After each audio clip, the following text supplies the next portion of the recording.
يبكي حزين عليها حزن غير طبيعي، ويروح لبيته وانه متأثر، عيونه فيها آثار البكاء. قالت حرمته الجديدة وش فيك يا فلان؟ قال والله ما في شيء، أم فلان تعبانة وادعي لها، يمكن يقولون الأطباء حياتها والله في خطر. والله من كلمها شوي هو يقوم يبكي، تذكر زوجته.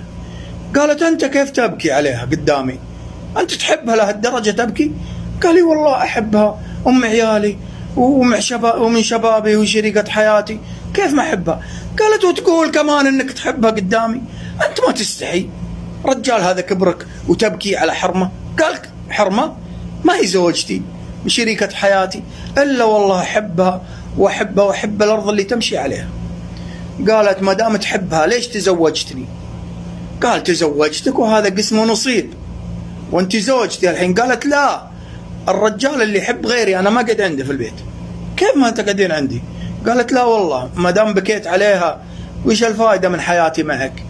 أنا أصلا بس أعبي لك فراغ بس في حياتك، ولا الحب والتقدير لأم فلان. قال أم فلان أحبها وأغليها وأعزها ولاني مخفيها عن أحد. قالت أجل والله ما دام أنت تحب فلانة وتقولها لي قسم بالله أني ما أعد أقعد عندك في الفلة ذي. يا بنت الحلال ما الكلام هذا ما يصير. قالت بس طلقني.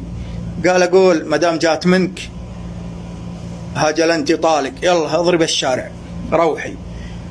ويدعي قال عسى أم فلان بس تقول منا بالسلامة، والله لن قامت بالسلامة إني لا أسوي لها حفلة زواج جديدة واستقبلها من جديد بس هي تكون بالسلامة. المهم يوم أن أخذت أم فلان 3 شهور بين الحياة والموت وتقوم بالسلامة سبحان الله، ويكتب لها الله عمر جديد. ويدق عليها ولده قال أبشركم أمي طيبة عنها تسولف، ويركب سيارته على الحرمة. يوم أنها شافته وأنها تصد عنه زعلانة العتب بين الأحباب، والشاعر يقول كل ما زاد الغلا زاد العتاب، وهي تغليه.